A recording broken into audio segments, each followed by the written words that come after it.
वो कहते हैं ना, कई जीत बाकी है, कई हार बाकी है, कई जीत बाकी है, कई हार बाकी है। अभी तो जिंदगी का सार बाकी है।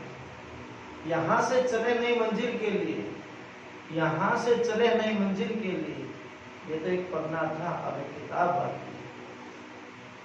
तो student, good morning to all of you. आज का हमारा टॉपिक है, हमारी थर्ड यूनिट जो है magnetic effect of electric current and magnetism.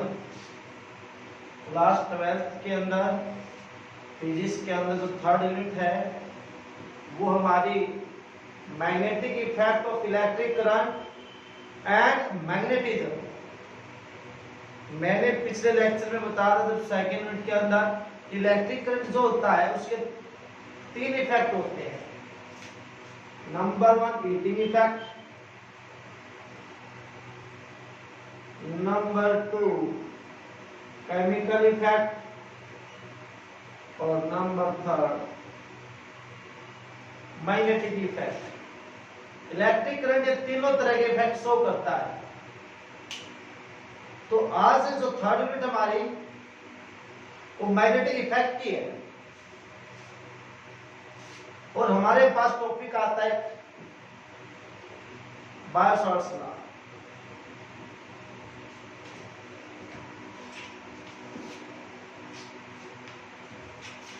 Topic हमारे पास बायो-सावर्ट्स लॉ।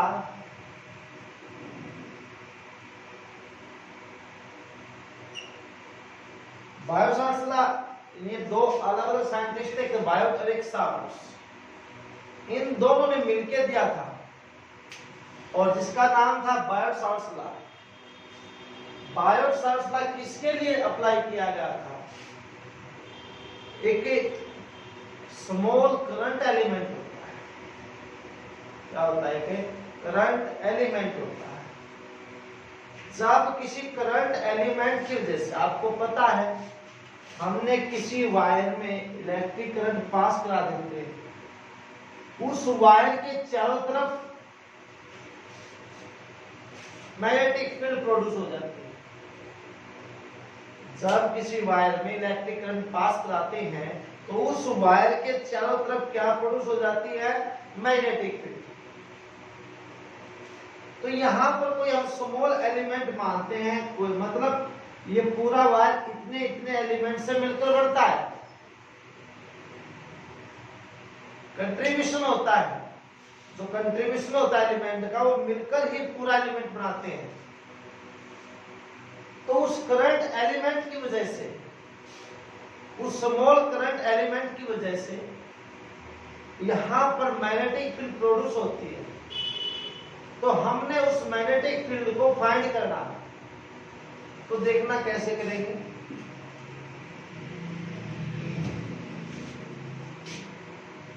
ये हमारे पास एक कंडक्टर है और इसके अंदर हमने क्या पास करा दिया? करंट। यहां हमने एक स्मॉल एलिमेंट मान लिया डीएल, और इसके अंदर क्या पास हो रहा? करंट। इसलिए इसका नाम है करंट एलिमेंट। इसको वेक्टर मान लेते हैं क्योंकि इसकी डायरेक्शन वही होगी जो किसकी होगी? इलेक्ट्रिक करंट की होगी। ये हमने उसका सेंटर मान लिया और इस सेंटर से हमने पी पॉइंट के ऊपर एक पोजीशन वेक्टर सपोज कर लिया। ये O पॉइंट है। इस स्मॉल एलिमेंट का हमने P पॉइंट के ऊपर क्या सपोज कर लिया? Position vector. वो हमने R कर लिया, तो उसके ऊपर क्या लगा दिया?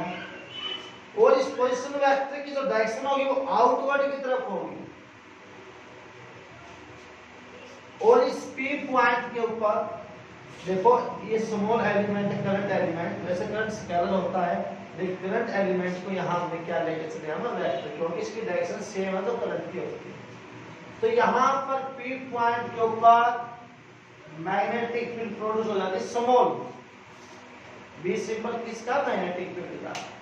एलिमेंट कैसा है, स्मॉल, मैग्नेटिक फील्ड भी कैसी होगी, स्मॉल। अब यहां देखिए, यहां पे करंट एलिमेंट है डीएल और एक आर पोजीशन में, इनके बीच जो ये पोजीशन वेक्टर है और ये जो करंट एलिमेंट है, इस करंट एलिमेंट की वजह से जो मैग्नेटिक फील्ड होती है प्रोड्यूस, वो बिल्कुल राइट एंगल के ऊपर होती है। और यहां हमने एंगल कर दिया suppose theta, theta angle R और डीएल के बीच का है, राइट। इसके बाद जो हम करंट एलिमेंट की वजह से मैग्नेटिक फील्ड निकालते हैं, इसकी डायरेक्शन हम निकाल सकते हैं राइट हैंड थंब रूल के द्वारा। Right hand thumb rule, right hand thumb rule क्या बताता है कि देखिए ये वायर है, इसको हमने ऐसे अंगूठे के, ये अंगूठा किसकी डायरेक्शन बताता है, करंट की, और जो फिंगर इसके रैप्ड है, इसके चारों तरफ है, ये मैग्नेटिक फील्ड की डायरेक्शन बताता है। अब देखिए अगर करंट ऐसे है ऊपर की दिशा में, ठीक है, तो एलिमेंट भी उसी डायरेक्शन में है, उसी डायरेक्शन में है, तो थीटा वैल्यू कितनी बनती है, 0 डिग्री। हमने ऐसे कर लिया, एलिमेंट की जो डायरेक्शन वो ऊपर की तरफ है, तो करंट की डायरेक्शन कहां होगी, नीचे की तरफ, तो यहां थीटा की वैल्यू 180 हो जाएगी, राइट, ठीक है।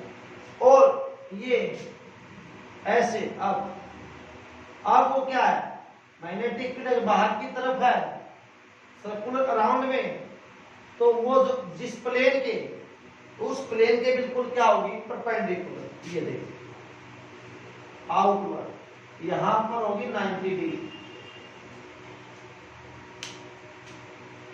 बात करिए,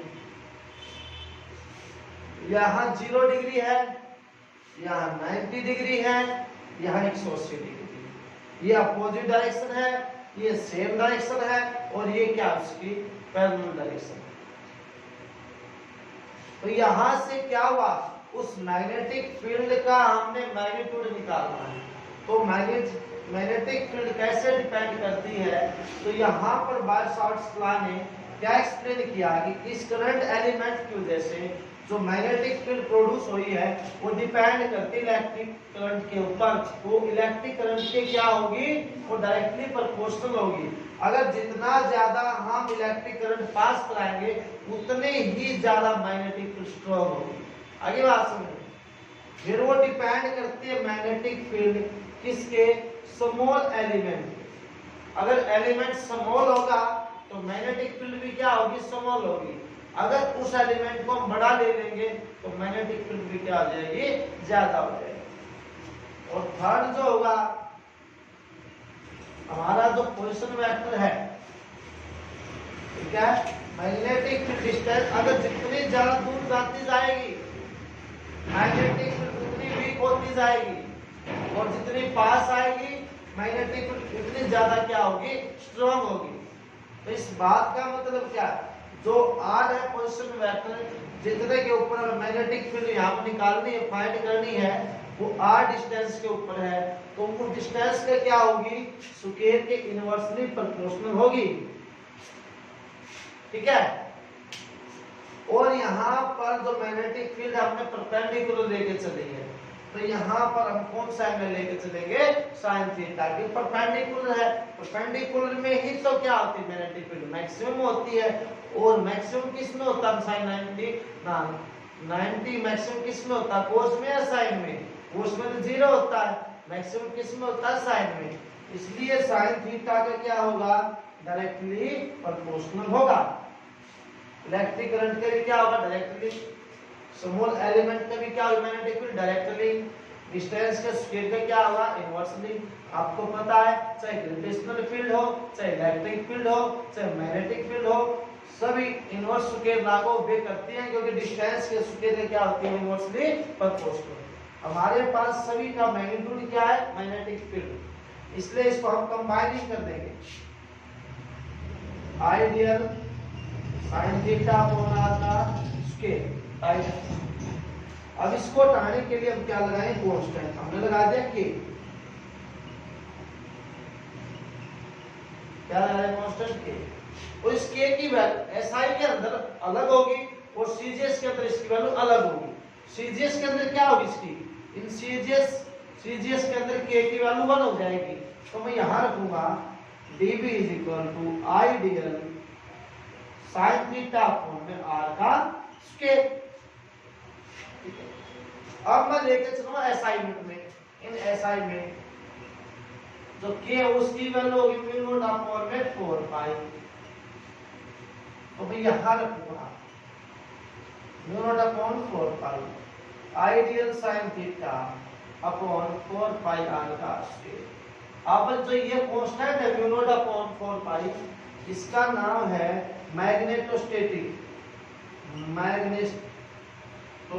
कांस्टेंट। क्या नाम इसका मैग्नेटोस्टैटिक। और ये जो म्यू नॉट ये है मैग्नेटिक परमीएबिलिटी, इसके पीछे क्या लगा दीजिए, इसका मतलब क्या मैग्नेटिक परमीएबिलिटी ने फ्री सरफेस। ये कैसे डिपेंड करती है, मान लो हमारे पास कोई मीडियम है, क्या है मीडियम, अगर उसमें से मैग्नेटिक फील्ड लाइन पास हो रही है, अगर उसमें से पास नहीं हो रही मान लो, तो इसका मतलब उसकी परमीएबिलिटी क्या है कम है। ठीक है, अगर उसमें से पास होगी तो उसका मतलब उसकी परमीएबिलिटी क्या है ज्यादा है। क्या साइन थीटा। अब ठीक ये हमारे पास जो वेक्टर फॉर्म बनाएंगे उसकी वेक्टर फॉर्म कैसे बनाएंगे, dB के ऊपर वेक्टर म्यू नॉट अपॉन 4 पाई आई। एंगल किसके बीच का है, r और dl के बीच का है, और यहाँ पर है क्या साइन थीटा, इसलिए इनके बीच में क्या लग जाएगा, इनके बीच में लग जाएगा क्रॉस प्रोडक्ट। ये वेक्टर है यूनिट वेक्टर, ठीक है, और यूनिट वेक्टर किसके इक्वल होता है mu not I dl। Unit vector बराबर होता है इसकी डायरेक्शन अपॉन में इसका मैग्नीट्यूड r और नीचे 4 पाई r का क्यूब। आगे बात, अगर यहां से सब ये खोल दिया इसकी पावर 3 होगी। स्पेशल केस लिखो तो क्या होंगे इसके, एक बार थीटा की वैल्यू 0 रखेंगे तो मैग्नेटिक फील्ड कितनी होगी, इसका मतलब सेंटर पे मैग्नेटिक फील्ड कितनी हो जाएगी 0। एक लेंगे हम 90 डिग्री आउटवर्ड, हमने दिखाया था ना ऐसे कि मैग्नेटिक फील्ड कहां पे बाहर की तरफ है, तो 90 डिग्री का एंगल बनाएगी तो वहां पर मैग्नेटिक फील्ड क्या हो जाएगी मैक्सिमम। ये हमारे पास क्या था बायो सावर्स।